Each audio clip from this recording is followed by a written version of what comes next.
Bonjour à tous et bienvenue dans le studio du groupe Nice Matin pour cette nouvelle émission Le Point Immo. Vous le savez, la question du logement est une préoccupation majeure et le premier poste de dépense des foyers. C'est pour cette raison que Nice Matin a décidé de consacrer une émission à l'immobilier. Nous nous sommes déjà attardés sur le secteur de Nice, nous avons abordé le thème du viager. Aujourd'hui, nous allons dans un des paradis de la Côte d'Azur pour nous intéresser au marché de Villefranche-sur-Mer, Saint-Jean-Cap-Ferrat, Beaulieu-sur-Mer, Cap-d'Aille et Roquebrune. Ce secteur fait rêver les Azuréens, les vacanciers et les investisseurs. Nous accueillons aujourd'hui sur ce plateau Michael Fusaro de Nice Properties. Bonjour Romain. Bonjour Michael. Et Céline Todrani de Todd Conciergerie. Bonjour Romain. Bonjour Céline. Et ils vont nous expliquer tout ça. Cette émission sera bien sûr partagée sur les réseaux sociaux de Nice Matin et sur notre site internet. Michael, sur le secteur de Villefranche-sur-Mer, Oui. Saint-Jean-Cap-Ferrat, Beaulieu, celui que j'ai cité, Cap-d'Aille et Roquebrune, villas de luxe et yachts se louent comme avant le Covid. Est-ce que les villas, les maisons et les appartements se vendent-ils aussi bien ? Oui Romain, oui, nous n'avons pas à nous plaindre. Le Covid a été une période difficile, mais l'après-Covid a vu revenir toute la clientèle intéressée par ce secteur, des étrangers évidemment en grande majorité, mais nous avons également des acquéreurs nationaux, qu'il s'agisse de Parisiens ou d'autres régions de France, les Monégasques, clientèle importante, surtout sur le pourtour autour de Monaco, Cap-d'Aille, Roquebrune, Beau-Soleil, voire plus loin, on a vu des Monégasques acheter à Nice, à Villefranche, à Saint-Jean, pour pouvoir passer des vacances, pour pouvoir un peu sortir le week-end de la ville. Le marché est très haut en termes de prix, avec, nous l'avions souligné dans une précédente émission, une pénurie de biens, ce qui fait que les prix ont tendance un petit peu à s'envoler. Ouais. Les transactions se font très rapidement, et l'absence des Russes n'a rien changé à cela. Bien sûr, ils n'achètent plus, sauf ceux qui sont déjà installés sur la Côte d'Azur, mais toutes les nationalités que l'on voyait auparavant, qu'il s'agisse des Allemands, des Italiens, des Suisses, des Scandinaves, des Britanniques, qui reviennent un petit peu, les Ukrainiens qui cherchent activement à se loger, notamment en locatif, mais également, quand ils le peuvent, à acheter suite à la guerre en Ukraine. Donc oui, nous n'avons pas à nous plaindre. Le secteur de Villefranche à Roquebrune est vraiment un secteur en pleine explosion. Sur les critères, comme nous l'évoquions à Nice lors d'une émission précédente, recherche d'extérieur, recherche d'extérieur, recherche de vue, quitte à venir s'installer sur la Côte d'Azur, bien entendu, on va essayer d'avoir une vue, on va essayer d'avoir un jardin, on va essayer d'avoir une piscine quand il s'agit d'une maison. Ce sont une clientèle à fort pouvoir d'achat, on vient se faire plaisir encore une fois. Donc c'est pas pour avoir un rez-de-chaussée sur rue. Donc on observe vraiment le même effet que celui qu'on avait à Nice, où cette transition, ou cet achat pour une résidence secondaire de l'axe Lille, Paris, Lyon. Lille, Paris, Lyon pour les nationaux. Donc les nationalités que j'ai citées vont chercher forcément un appartement avec un extérieur pour en profiter. Bon, parfois, on l'avait déjà dit, des appartements bourgeois qui n'ont pas d'extérieur, mais qui ont de belles prestations. Beaucoup de gens veulent tout faire à pied, sauf quand on monte sur les collines pour avoir une maison. Donc là, naturellement, on a besoin de se déplacer en voiture ou en deux roues. Mais le principal moteur, c'est vraiment de se faire plaisir. Encore une fois, je l'ai toujours répété, nos acquéreurs, les acquéreurs de la Côte d'Azur sont là pour rechercher du soleil, de la belle végétation, de la vue, du bleu, du vert. Et de la proximité. Et la proximité des villes, la proximité de Monaco, la proximité de Nice, de Cannes, de l'Italie, de la montagne. Secteur idéal. Un secteur idéal, exactement. Secteur idéal et très prisé de la Côte d'Azur, c'est l'un des plus chers de France. Oui. Le prix du mètre carré, je suppose, ne cesse d'augmenter. Oui. On en est où ? Alors peut-être qu'en localisant globalement, les prix ont augmenté sur ces 7-8 dernières années de près de 30%. Ça va être varié selon les secteurs. Costaud. Mais voilà, l'augmentation est vraiment réelle. Liée en plus à la pénurie de produits, ça fait un effet boule de neige. Les prix augmentent en ce moment un petit peu plus vite. Globalement, on va parler d'un prix moyen pour les appartements sur le secteur, hormis Monaco, dont on ne va pas parler, entre 8 et 9 000 euros, prix moyen. D'accord. Ça peut monter jusqu'à 15 20 000, 30 000 euros pour certaines penthouses exceptionnelles avec piscine privative. Le prix moyen des maisons sur le secteur être entre 12 et 15 000 euros, mais on peut atteindre des pics vertigineux de plusieurs centaines de milliers d'euros au mètre carré pour des villes à pied dans l'eau, à Cap d'Aille, à Roquebrune, à Saint-Jean-Cap-Ferrat. C'est très disparate comme prix. On peut avoir quelque chose à 4 000 euros à rénover dans une vieille maison niçoise ou dans la vieille ville ou dans des immeubles en plan courant. Quelque chose évidemment qui va être plutôt destiné à des actifs locaux qui vont essayer de se loger. Et après, on a des prix. Oui, quand les biens sont prêts à habiter, rénovés, et avec des prestations incroyables, évidemment que les prix atteignent des sommets. Exactement. Le penthouse avec une très très belle vue, une terrasse profonde, dans une belle résidence, l'acquéreur qui a les moyens, il ne va pas lésiner. Il va payer 20 000 euros du mètre carré sans sourciller. Vous évoquiez certains biens dans la vieille ville ou à rénover. C'est dans cette mesure-là qu'on peut trouver des prix au mètre carré plus intéressants, plus raisonnables, entre guillemets. Est-ce qu'on peut dire que les actifs de la Côte d'Azur ont encore leur place sur ce secteur ? Ils ont leur place. De toute façon, ils sont, pour des contraintes professionnelles, ils ne peuvent pas trop s'éloigner. Ceci étant, ils ont vraiment des difficultés. Les salariés, notamment, les revenus plus modestes ont vraiment du mal à se loger, vont faire appel aux logements sociaux ou acheter des biens plus petits dans des résidences sans piscine, sans gardien, sans parc, ou voilà, comme je l'ai expliqué, dans des maisons niçoises, dans la vieille ville. Ils existent encore, ces bons plans, entre guillemets, ces maisons niçoises à rénover, ces appartements de vieilles familles villefranchoises ou niçoises. Exactement, parce qu'on a, on le sait sur la Côte d'Azur, une moyenne d'âge assez élevée, donc on a des personnes d'un certain âge qui vont en maison de retraite ou qui décèdent, il y a des successions, donc il y a encore des appartements et des maisons à acheter à un prix convenable, mais ce sera, pour les actifs locaux les moins fortunés, ce sera dans des secteurs moins privilégiés, avec moins de vues ou pas de vues du tout. Et nécessairement des travaux. Et pas toujours, mais souvent des choses à moderniser en tout cas. Ensuite, pour les actifs, les CSP+, qui ont plus de moyens, oui, ils achètent encore, ils investissent, que ce soit en maison, en villa, en appartement. Ça, quand on a les moyens de le faire, on se rapproche d'une clientèle étrangère ou d'une clientèle nationale, type parisien ou autre région de France.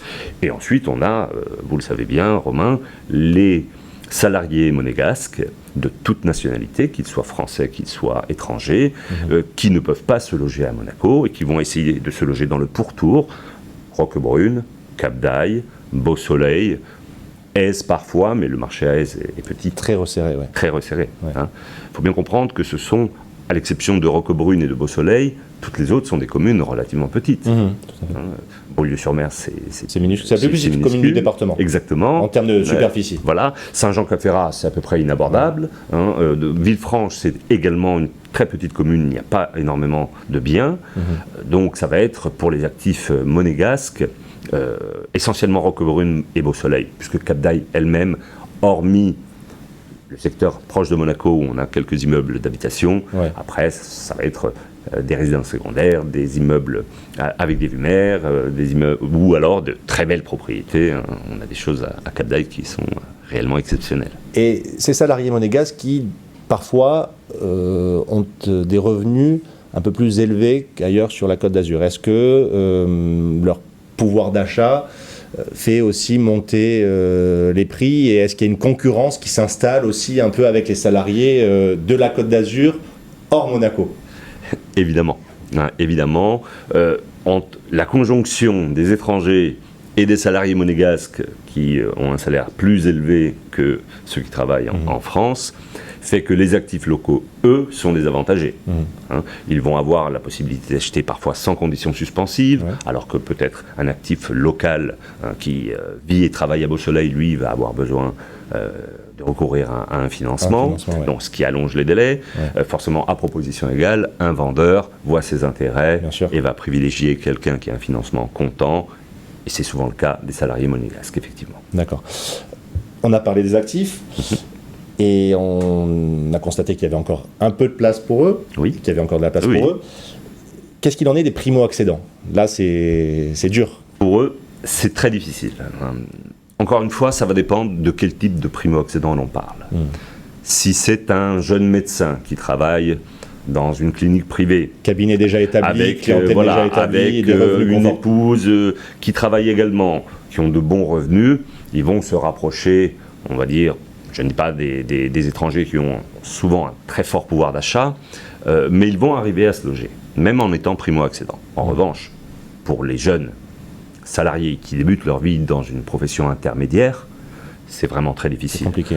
Ouais. C'est-à-dire qu'on va suivre le parcours classique, c'est-à-dire qu'on va acheter d'abord peut-être un petit 2 pièces à retaper, à moderniser dans un immeuble pas très luxueux, faire un petit revenu en le revendant 3-4 ans après, ensuite passer à un 3 pièces et faire ce qu'ont fait les Niçois, les Villefranchois, tous les locaux, peu à peu, jusqu'à atteindre un seuil au-delà duquel ils pourront se permettre d'acheter quelque chose de sympa, avec une terrasse, avec une vue, mais ça peut prendre 15 à 20 ans pour le réaliser, effectivement. Sur cette grande zone entre Nice et Roquebrune, enfin Monaco, sur l'est du département, est-ce que vous arrivez à distinguer les secteurs précisément, ou les quartiers, ou les grandes zones qui attirent le plus? Pas forcément par commune, mais vraiment des secteurs qui... Alors, Saint-Jean, c'est toujours particulier, c'est quand même un peu intouchable. Enfin, Saint-Jean, c'est un marché d'autant plus que... C'est de la niche dans la niche. Voilà, le parc d'appartements est vraiment très réduit. Autour de la vieille ville et de la mairie, c'est vraiment réduit là. Exactement, autour du port, on a un petit peu. Sinon, ce sont essentiellement des villas, des propriétés, encore une fois, qui tiennent des prix inavouables. Non, je ne crois pas qu'il y ait beaucoup d'actifs qui arrivent à se loger sur Saint-Jean, sauf, encore une fois, en ayant recours aux logements sociaux. La commune en a quand même un petit peu en réserve. Moi, je dirais que les secteurs les plus prisés vont à l'inverse selon que l'on est étranger ou local. Ouais. Grosso modo, un actif local va préférer une ville qui vit à l'année. D'accord ? Saint-Jean, ça ne vit pas à l'année. Villefranche, ça ne vit pas à l'année. Beaulieu, ça ne vit pas à l'année. D'accord ? Donc, ils vont aller vers Beausoleil. Bon, on va écarter Nice puisqu'on parle de Villefranche à Roquebrune. Ça va être Beausoleil, Roquebrune, justement. Ouais. Des villes qui vivent. Èze, qui vit un petit peu plus. Ouais. Puisque Villefranche, à partir d'octobre et jusqu'à mars, c'est quand même une ville où l'activité est très réduite. Ça redevient un village. Ça redevient un village, et on le voit aux immeubles, aux maisons, les volets roulants sont fermés, il n'y a pas grand monde, certains commerces ferment purement et simplement hors saison. Donc effectivement, les actifs vont plutôt chercher à aller vivre dans une ville où l'activité économique et commerciale est là toute l'année. Et à proximité, je pense, de la ligne de chemin de fer aussi, parce qu'il y a cette problématique des pendulaires, enfin des transports. Absolument, des transports en commun. Bon, les transports sont relativement bons, puisqu'on a non seulement la ligne de chemin de fer, on a pas mal de bus qui desservent le littoral, et hors saison, on a une circulation qui est quand même relativement aisée. Les pics, ce sont évidemment les mois de mai, juin, juillet, août, et ensuite, on n'a pas trop de difficultés à circuler dans l'est du département. Est-ce qu'encore une fois, sur ces communes, vous arrivez à distinguer des quartiers qui peuvent encore se développer? Est-ce qu'on peut encore construire? Est-ce que dans le neuf, ou est-ce que des promotions, des projets peuvent être menés? Au-delà de la... Alors, si on va prendre les villes les unes après les autres. Saint-Jean, je crois que la dernière construction, c'était un immeuble il y a, je crois, 6 ans de cela. Ouais. Je ne pense pas qu'il y ait beaucoup de terrain. Je ne pense pas qu'on puisse réellement développer un quartier sur ce secteur. Villefranche, vous savez, il y a le projet de la Darse et le quartier de l'Octroi, qui est lancé depuis pratiquement une dizaine d'années, qui n'a toujours pas réellement vu le jour, c'est encore en discussion en ce moment, mais qui verra le jour. Ce sera un petit écoquartier, je pense, très sympa, avec des logements sociaux, des logements non sociaux pour actifs, des places de stationnement, des équipements communaux pour la ville. Donc voilà, c'est un projet qui verra le jour. On ne sait pas encore quand, mais je pense dans les prochaines années. À Èze, on a encore quelques terrains où l'on peut construire du logement collectif. Beaulieu, je crois qu'il n'y a rien du tout, ou alors vraiment des micro-promotions. Vous voyez, on détruit une vieille maison et on construit un immeuble de 5-6 logements, avec 5-6 logements dedans, de moins de 1000 mètres ou 800 mètres carrés pour éviter le logement social, parce qu'on ne peut pas. De toute façon, on a des services de vue. C'est contraint. Oui, c'est assez contraignant. Et il reste Beau Soleil également, on a pas mal de constructions qui voient le jour, et puis on a Roquebrune et surtout le projet d'écoquartier de la base aérienne, de l'ancienne base aérienne qui va se décider là incessamment sous peu. Qui est discuté aussi depuis plus d'une dizaine d'années. Voilà, mais qui là va réellement voir le jour, puisque on va dire que le finaliste qui sera retenu pour bâtir doit être choisi là en 2022, dans quelques semaines, je crois. Hormis ces projets-là, ce sont vraiment des micro-promotions. Là, il n'y aura pas, comme sur d'autres villes de la Côte d'Azur, des grands quartiers qui vont sortir de terre ou des grands équipements qui vont être reconvertis déjà on a des grandes réserves foncières qui peuvent... On n'en a pas, on a des zones rouges, on a des zones classées boisées, on a des zones à risque, sur toutes les villes qui ont, on va dire, la roche derrière, donc ça déjà, ça limite. Et puis les terrains sont pratiquement inexistants. Ouais. Encore une fois, sauf Roquebrune et Beau Soleil, qui ont un territoire un peu plus étendu, mais les autres communes sont petites et je ne vois pas comment on pourrait développer un réel quartier. Je vais changer un peu de thème, Mickaël et Céline. L'été sont pleins, enfin, c'est le début de la saison, une première saison libérée depuis la fin du Covid. Retour des congrès, un agenda événementiel chargé. Est-ce que cette activité favorise de nouveau l'investissement locatif saisonnier? Mickaël, peut-être pour commencer. Oui, Romain, il a toujours été actif. Toujours. Il y a eu un petit vent de panique pendant la période du Covid et du confinement, dans la mesure où effectivement on ne pouvait pas louer, donc il y a certains propriétaires qui avaient un crédit, qui ont été obligés peut-être de retirer ce bien de la location saisonnière pour le mettre en location longue durée. Petite panique, il y en a qui ont revendu aussi ou ça? Il y en a qui ont revendu, effectivement, puisqu'ils ne pouvaient plus obtenir de revenus. Donc quand on l'a payé comptant, c'est quelque chose, mais quand on a un crédit à rembourser, encore une fois, et comme il y avait très peu de visibilité à ce moment-là sur la durée de l'événement épidémique, on a eu un certain nombre de mises en vente et de transformations de location saisonnière en location longue durée. Ceci étant, maintenant, les acquéreurs reviennent. On a toujours eu, de tout temps, des investisseurs, qu'ils soient locaux, qu'ils soient nationaux ou étrangers, qui achètent pour venir un petit peu en vacances, pour en profiter, et le reste du temps, valoriser le bien, le louer, notamment dans les grandes villes. Je parle de Nice et de Cannes, évidemment, Cannes qui a beaucoup plus de congrès, mais Nice va, je crois, se développer en ce sens. Sur les autres communes, ce sont essentiellement de la location saisonnière pour vacanciers, puisqu'il n'y a pas réellement d'activité économique à Villefranche, Beaulieu ou Aix, par exemple.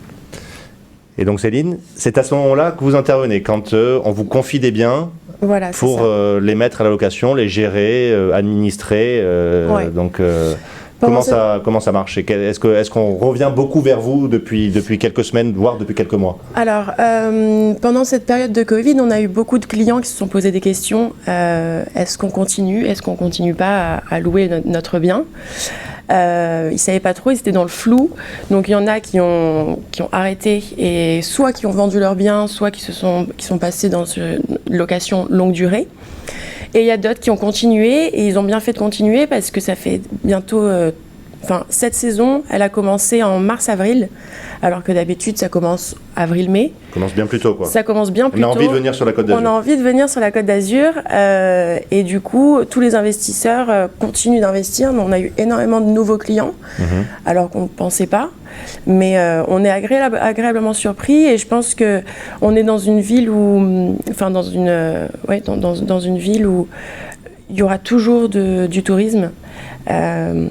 Donc, les investisseurs continuent d'acheter et ils vous confient davantage des appartements, des maisons ou quelles sont la majorité des biens que vous avez, entre guillemets, dans votre portefeuille? Alors, principalement, on a des appartements. C'est vrai que cette année, on a rentré pas mal de villas, mais plus sur un autre secteur que celui qu'on parle aujourd'hui. Après, oui, ça va être énormément d'appartements.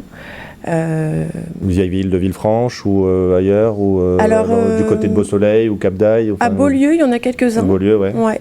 Et après, Villefranche, ça va être souvent des maisons scindées en plusieurs appartements. Ouais. J'ai eu ce cas de figure avec 2 de mes clients.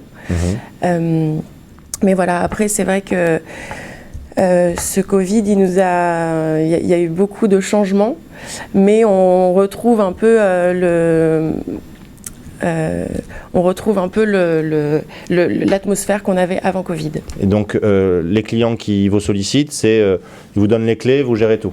Voilà, c'est ça. On gère tout de A à Z. C'est-à-dire qu'on va aider administrativement, vu tout ce qu'il y a par rapport aux lois de la métropole. On y reviendra juste après, oui. Ouais. Et ensuite, on va les aider à faire l'annonce. Enfin, on va faire l'annonce, on va faire les photos de l'appartement, on va s'occuper des check-in et des check-out, donc de l'arrivée et du départ des voyageurs. Et on gère tout ce qui est le ménage, début de location et fin de location, et les draps, etc. D'accord. Vous parliez des voyageurs, justement, au même titre que peut-être les acquéreurs, des étrangers, quelle nationalité, enfin le retour des Américains, des Asiatiques, Alors, ça fait 2 ans, du coup, que les Asiatiques, on ne les avait pas vus. Et là, ils reviennent en force. On a énormément cette année. Après, on a les Britanniques, on a beaucoup d'Américains aussi. Cette année, ce qui change, c'est les Ukrainiens. On en a énormément. Donc les Ukrainiens, c'est une clientèle qui recherche la location longue durée, enfin longue durée, moyenne durée, on va dire. Donc ils viennent sur Airbnb et nous demandent 2-3 mois souvent. Et par rapport à cette situation, les Ukrainiens, est-ce que les propriétaires sont sensibles? Parce que j'imagine que si on cherche sur 2-3 mois, c'est pas comme... Enfin, est-ce que ça arrive à tirer un peu vers le bas le prix? Parce que sortir 3 mois de location saisonnière, normalement, on le fait à l'échelle de 7 nuits. 14 nuits, mais là... Alors, ça dépend des propriétaires. Moi, quand j'ai ce genre de demande, d'habitude, nous, on fait vraiment de la courte durée. Donc, quand j'ai ce genre de demande, on est quand même sensibilisé. Et donc, on va appeler le propriétaire, on va lui dire, voilà, il se passe ça. Est-ce que vous voulez faire un petit geste ou pas? La plupart du temps, ils disent oui. C'est quand même l'assurance d'avoir un bien loué.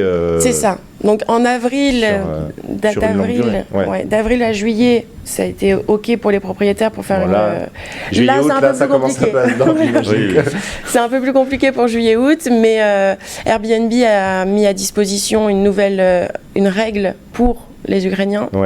Y a pas ils enlèvent les frais de service pour les Ukrainiens. D'accord, Donc du coup, ça leur fait moins à payer. Et donc du coup, nous, on n'est pas obligé de faire une énorme ristourne. D'accord. Donc voilà, c'est des petites mesures. Des fois, tout le monde y met du sien et ça marche exactement. Bien. Et donc, on parlait des Ukrainiens, mais justement, de l'autre côté, enfin, les Russes, est-ce que l'absence est vraiment prégnante? Est-ce qu'on sent qu'ils ne sont pas là ou certains peuvent encore voyager, ceux qui ont les moyens et ceux qui ne sont pas interdits de voyager? Est-ce qu'ils sont là? Alors, on en a quelques-uns, beaucoup moins qu'avant. Mais comme on a eu le retour des Asiatiques, on a eu le retour d'autres nationalités. Ça compense. Voilà, exactement. Ça le compense, on ne ressent pas le manque. Après, moi, j'ai moins de villas vers Saint-Jean-Cap-Ferrat, etc. Je sais que l'année dernière, on a eu beaucoup de Russes dans notre villa de Saint-Jean-Cap-Ferrat. Là, on en a un peu moins, mais on ne le ressent pas, sincèrement.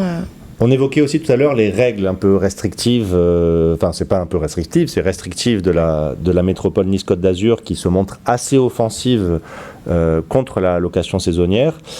Comment réagissent les propriétaires ou les investisseurs face à cette situation et ces collectivités qui veulent un peu mettre le haut là et aussi privilégier le logement des actifs justement?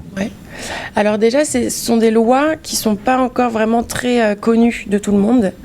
Donc, il y a beaucoup de pédagogie à faire pour les expliquer. Exactement. Voilà. Nous, on est là d'ailleurs pour ça, pour les guider dans toutes ces démarches administratives. La plupart du temps, on a eu pas mal de cas ces derniers temps, de propriétaires qui achètent un bien pour le mettre en location saisonnière. Ils viennent nous voir et ensuite on leur dit malheureusement ça ne va pas être possible parce que les nouvelles restrictions veuillent que le règlement de copropriété accepte ces locations saisonnières. Et la plupart du temps, le règlement de copropriété n'accepte pas. Donc ils tombent des nues et leur projet tombe un peu à l'eau. On a eu pas mal de cas comme ça. Donc c'est vrai que c'est pas encore dans la tête de tout le monde toutes ces règles, surtout qu'elles ont changé à travers ces 3 années-là. Donc voilà, nous on est là pour les aider, au mieux pour que ces démarches se passent bien. Mais c'est vrai que vous êtes des fois confronté à... Pardon. Ça freine un peu les investisseurs parce que déjà il y a beaucoup moins de copropriétés, il y a beaucoup moins de biens accessibles pour faire la location saisonnière et du coup ils se disent est-ce que c'est vraiment est-ce que c'est toujours bon d'investir et est-ce que dans le temps ça va être oui, parce qu'il faut sans doute parfois faire appel à des avocats fiscalistes ou à des montages ou à des conseillers en gestion de patrimoine pour essayer de goupiller tout ça. Ceci étant, l'agent immobilier qui a vendu à ses investisseurs un bien dans une copropriété où la location saisonnière est interdite, a été un peu léger dans son travail. Il faut quand même en amont prévenir que ensuite, ce qui peut se passer. C'est le cas à Paris et c'est le cas ici, ça commence à être très restrictif. Ça a été le cas ces derniers mois et l'an dernier, ces 2-3 dernières années. On achète un bien dans un immeuble où la location saisonnière est autorisée, AG successive, on met à l'ordre du jour l'interdiction de la location saisonnière, majorité, et on se retrouve avec un appartement qu'on ne peut plus louer. Donc là, on est forcé de le revendre ou de le mettre en location longue durée. Mais en général, quand on achète un bien pour la location saisonnière, ce sont des biens qui ont été très bien rénovés, parce qu'aujourd'hui la clientèle est exigeante, je pense, Céline. Très exigeante. Vous le confirmerez. On l'avait déjà évoqué aussi pour l'achat. Donc on a peut-être un peu surpayé le bien et le mettre en location saisonnière, en location longue durée, que ce soit pour des étudiants sur la période de 9 à 10 mois ou toute l'année en meublé, c'est pas forcément très rentable. Ouais, c'est pas le même rendement. Donc parfois on a des mauvaises surprises. Il faut bien réfléchir dans cette optique-là. Voilà. Mais c'est vrai qu'on ne peut pas préjuger de ce qui va être mis à l'ordre du jour d'une AG dans 2 ans, par exemple. Oui, c'est sûr. Non, mais c'est vrai qu'il y a un mouvement qu'on a constaté de copropriété qui interdisent la location saisonnière parce que malgré tout, ça crée des allées-venues, des nuisances. On peut comprendre quand on vient passer 3 à 4 jours sur la Côte d'Azur. On a envie de faire la fête, on a envie d'en profiter. On a envie d'en profiter, on rentre tard, on prend un verre sur la terrasse à 10h du soir. Donc ça peut gêner certains copropriétaires. Donc c'est pour ça. Et d'ici à interdire, ça va être quand même... Après, je suis quand même très positive sur la question parce que je pense que c'est un marché qui marche énormément, surtout dans notre ville, ici.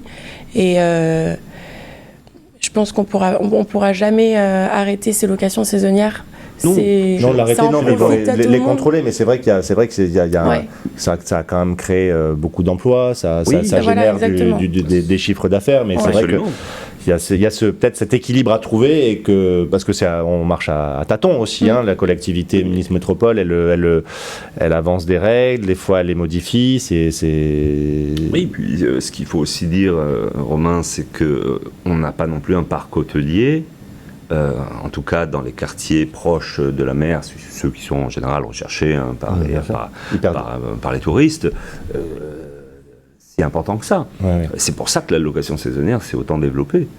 C'est parce qu'on ne trouvait plus de place dans les hôtels ou à des prix qui rendaient impossible pour n'importe quel séjour, pour une classe moyenne, par exemple, qui veut venir avec 2 enfants, peut pas payer 2 chambres d'hôtel à 600 € par nuit, vous voyez. Non, impossible.